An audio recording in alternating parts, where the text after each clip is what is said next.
नमस्कार। आपको बता दें कि सामाजिक कार्यकर्ता और विस्ल ब्लोअर गौतम अग्रवाल ने देश में चल रहे बड़े शत्रु संपत्ति घोटाले और संदिग्ध आतंकी फंडिंग के बारे में प्रेस कॉन्फ्रेंस की। उन्होंने कहा कि हमारे देश में 16,000 के करीब शत्रु संपत्तियां हैं, जिनको पाकिस्तान में रह रहे लोगों द्वारा यहां के लोगों और अफसरों के साथ मिलकर बेचा जा रहा है। अब उनकी जो संपत्तियां इधर रह गई थी, उन पर भारत सरकार का कब्जा होना चाहिए था, लेकिन इसके उल्ट पाकिस्तान के लोग उधर बैठकर भारत में रह गई संपत्तियों का सौदा कर रहे हैं। मुंबई और महानगर में ऐसी सबसे ज्यादा संपत्तियां हैं जिन पर भूमाफिया कब्जा कर रहा है या यहाँ के कुछ लोग पाकिस्तानियों से मिलीभगत करके बेच रहे हैं।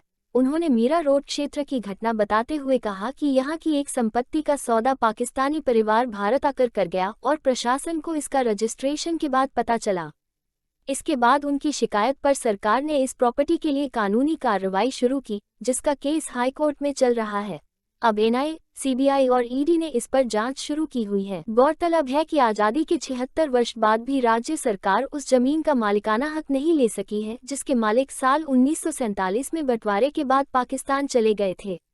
पाकिस्तान जाने वाले इन लोगों की भारत में मौजूद संपत्ति को शत्रु संपत्ति के नाम से जाना जाता है। दुश्मन की इस संपत्ति पर सरकार का कब्जा होना चाहिए, लेकिन सरकार के ढुलमुल रवैये के चलते इन संपत्तियों पर भूमाफियाओं का कब्जा हो गया है। राज्य में कुल 11 जिलों में 462 शत्रु संपत्तियां हैं, जिनमें से मुंबई उपनगर में 181 और ठाणे में 90 संपत्तियों की निशानदेही हुई है।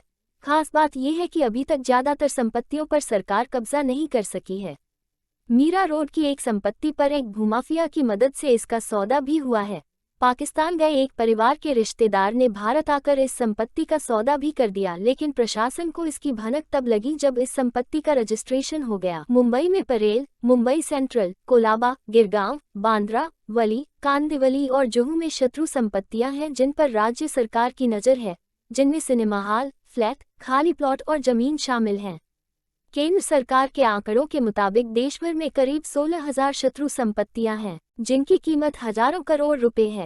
मैं 1.5 साल से शिकायत कर रहा हूँ और जिसके ऊपर मैं फॉलोअप कर रहा हूँ, उस पर महाराष्ट्र में कोई कार्रवाई नहीं हो रही है, क्योंकि जो लोग इसमें इन्वॉल्व हैं, ए कॉरपोरेशन के आनंद अग्रवाल, मोंटू अग्रवाल, जॉर्डन परेरा, दिलेश शाह, रामप्रकाश अग्रवाल और जेपी इंफ्रा के मालिक विजय जैन, इन लोगों के हाथ बहुत लंबे हैं। ये बहुत सक्षम लोग हैं, पैसे से, ताकत से।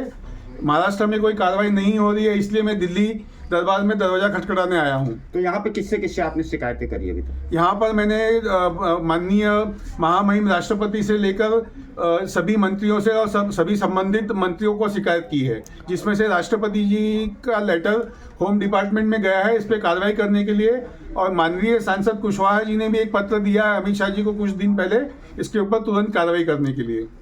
आपको किन किन लोगों पर शक है, कौन कौन लोग हैं जिन पे आप आरोप लगा रहे हैं? सर, मेरा सबसे बड़ा आरोप जो है, अगर शासकीय लोग पूछे तो पैट्रिशिया फिलाहो करके जो मुंबई की एनिमी प्रॉपर्टी की हेड हैं, उनके ऊपर मेरा सीधा आरोप है कि वो इसमें संलिप्त है। मेरी शिकायत जो एनआईए, ईडी और सीबीआई में गई है, मैंने उनमें भी उनका नाम अंकित किया है। पैट्रिशिया फिलाहो उनका नाम है और उनकी संलिप्तता से ही ये सारा काम हो रहा है। आप कब से इस केस से जुड़े हुए हैं? कब से? मैं 25 फरवरी 2022 से इस केस से जुड़ा हुआ हूँ। लगभग कितने अमाउंट की संपत्तियां होंगी कुल? सर, ये अमाउंट मैं आपको बताना चाहूँगा कि ये करोड़ों में नहीं, ये अरबों खरबों की प्रॉपर्टी है। सिर्फ मीरा भाईंदर की बात करें तो जहाँ का मैंने मुद्दा उठाया, वहाँ पे ये 7-8 हज़ार करोड़ रुपए का स्कैम है। किन किन से शिकायत की और उसका रिजल्ट क्या रहा अभी तक का? रिजल्ट सर, अभी तक मुझे सबसे बढ़िया रिस्पांस जो मिला है वो राष्ट्रपति, महामहिम राष्ट्रपति से मिला है और माननीय गृह मंत्रालय के डिपार्टमेंट से मिला है। राष्ट्रपति जी ने जो लेटर इशू किया था गृह मंत्रालय को, उसके बाद में गृह मंत्रालय के एक ऑफिसर मेरे घर पे आके विजिट करके गए हैं, सत्यापित करके गए कि मेरी कंप्लेंट सही है या नहीं, मैं सही आदमी हूँ कि नहीं, और अब मुझे कार्रवाई अपेक्षित है। एनआईए से मुझे बहुत अच्छा रिस्पांस मिला है, ईडी से बहुत अच्छा रिस्पांस मिला है। ठीक, धन्यवाद। एनसीआर करंट न्यूज़ को सब्सक्राइब करें और नोटिफिकेशन सबसे पहले पाने के लिए दबाएं बेल आइकॉन।